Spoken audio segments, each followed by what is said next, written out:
Of all the great new Pixel 10 phones, the Pixel 10 Pro XL is my top pick thanks to its incredible display, longer battery life and increased storage capacity. It has all the amazing features you'll find on the Pixel 10 Pro but with more room to get things done and have fun.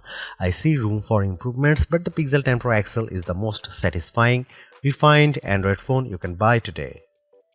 The Google Pixel 10 Pro XL is the Pixel phone to buy this year. The Pixel 10 Pro can match the Pro XL on the most important features, but the benefits of the larger display, along with a couple of features that are simply better on the XL device, make the Pixel 10 Pro XL my favorite of the new Pixel family, and the phone I would recommend first but not last. I feel confident recommending the Pixel 10 Pro XL above the rest and above any other Android phone you can buy right now because I spent the last year using the Pixel 9 Pro as my primary work phone. That means I know exactly why the Pixel is a great phone for being productive, but I also know that I wish I would had a bigger screen than the 9 Pros. The Pro XL will be my primary device this year for sure. If you haven't checked out a Pixel phone in a while, you really should head to a store and get your hands on one. The latest Pixel 10 Pro XL is polished and well built with a refined look and gorgeous materials and color combinations. It's a much nicer looking phone than the latest iPhone 16 Pro Max, and it delivers on a number of features Apple hasn't been able to match. Google's AI features are the most advanced on any smartphone and often most unobtrusive. The newest AI features like Magic Q and the live translation don't feel pushy or overblown, and they don't produce embarrassing or useless results. Google is pushing AI into the background as a silent helper where it should be. Of course, all of the new Pixel 10 series phones have Google's advanced new AI features like the live translator that not only converts your language into another tongue, it also speaks with a voice that sounds remarkably like yours. That may sound alarming from a privacy viewpoint, but Google says this processing happens on the Pixel 10 Pro XL and not on a distant cloud computer, so your conversations and your voice should be safe. So what makes the Pixel 10 Pro XL so special, the best of the Pixel 10 bunch? First of all, Google's Pixel displays, so-called Super Actua displays, are among the best you will see on any smartphone. These screens are bright and colorful and very sharp. When the screen is this good, I want as much screen as I can get, so I prefer having the larger XL display at 6.8 inches. It's 0.5 inches bigger diagonally than the Pixel 10's display, and that equals 13 square centimeters of extra screen space. The Pixel 10 Pro XL also has the largest battery of all the new Pixel phones, and that equates to the longest battery life, both in my real-world testing and our battery rundown test.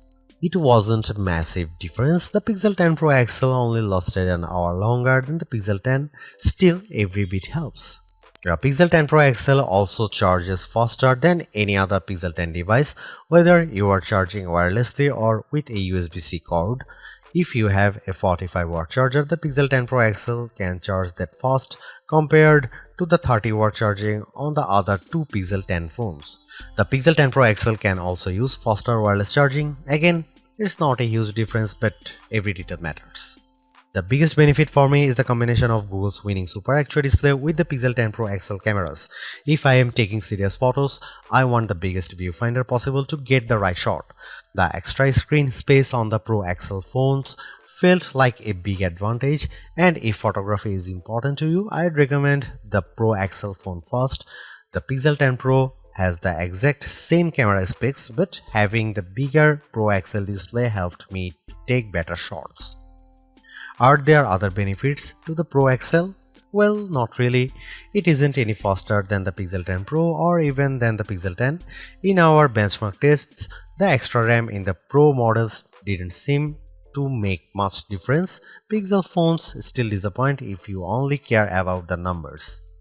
I don't rely on benchmarks, though the Pixel 10 Pro XL was satisfying and quick in almost every task.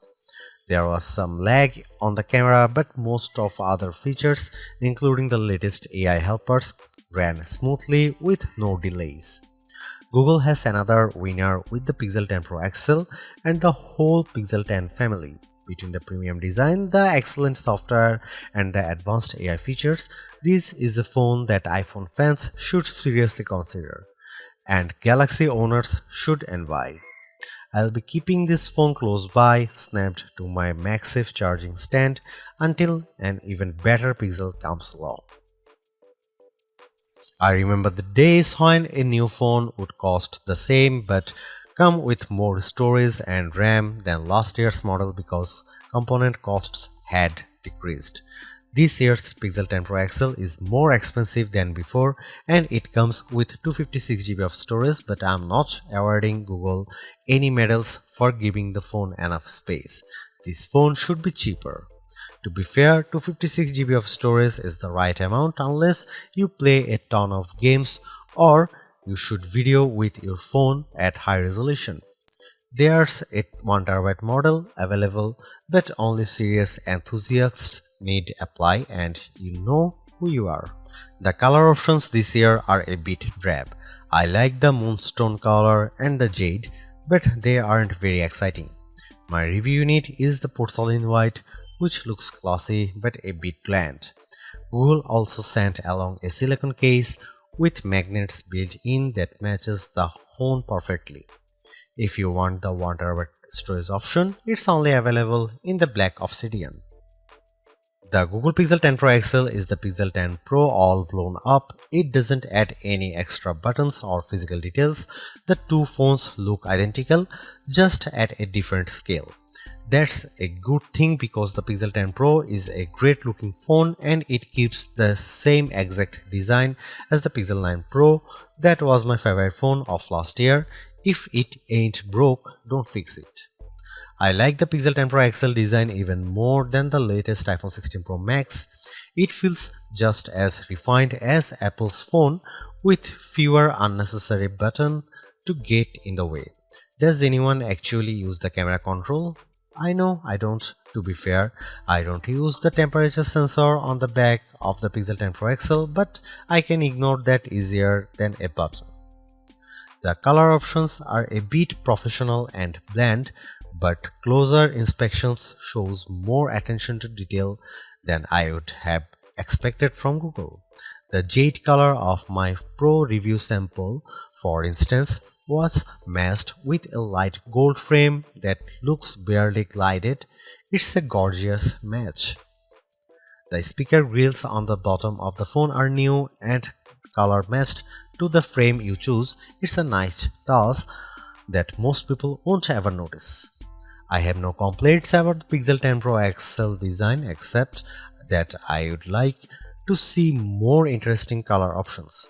Google at least matches its phones perfectly with its silicone case colors, and like the Pixel 10 phones, the latest cases have magnets inside that secure a very strong connection to any Pixel Snap or MagSafe accessories you might buy. The Pixel 10 Pro XL and the Pixel 10 Pro have identical camera lenses and sensors, but I am calling the Pro XL the better camera phone because of the larger display and longer battery life. Both of those attributes are features that camera buyers look for, and they make a difference when shooting the pixels. The photos I got from the Pixel 10 Pro XL were fantastic, perhaps the best I have seen on any camera phone. The Pixel 10 Pro XL took photos with very accurate colors and plenty of details at every focal range. For night photography, it was no contest. The Pro XL took pics that looked like I had a professional flash gun attached, while the iPhone shots looked much darker and lacked focus. You can see plenty of AI help in the photos, but usually the results don't look fake or off-putting. The only downside to Pixel photography is Google's camera app. It's a nightmare. It's hard to use with settings that seem to conflict with each other. Adjust one setting like changing from 12 megapixel to 50 megapixel resolution, and a handful of other settings suddenly go dark without warning. Here you can see some camera samples of the new Google Pixel 10 Pro XL.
Google's made a few but effective upgrades to the Pixel 10 Pro XL. It's a masterclass in efficiency, changing and improving just enough to stay almost the top of the pack in the most areas. The display's brightness is unmatched, and the camera's ultra-wide perhaps aside offer a balanced natural look that I can see a lot of people liking. It's unfortunate the Pixel 10 series is still the lowest powered of the flagship phones on sale today and lags behind its main rivals on battery efficiency. Hopefully, access to Google's latest AI tools makes up for that for anyone who decides to take the plunge, although perhaps give it a couple of months if this is your primary reason. Hopefully by then the seemingly incomplete Magic Q and the preview version of the camera coach will have been made whole. The Galaxy S25 Ultra may still be a better pick for you if you want more power and power efficiency from your phone. The Pixel 10 Pro may also be a better fit than the XL considering you only sacrifice display size and battery life for a cheaper phone that's otherwise just as capable as its large sibling. But the Pixel 10 Pro XL is the most capable of competitive of Google's latest batch of phones.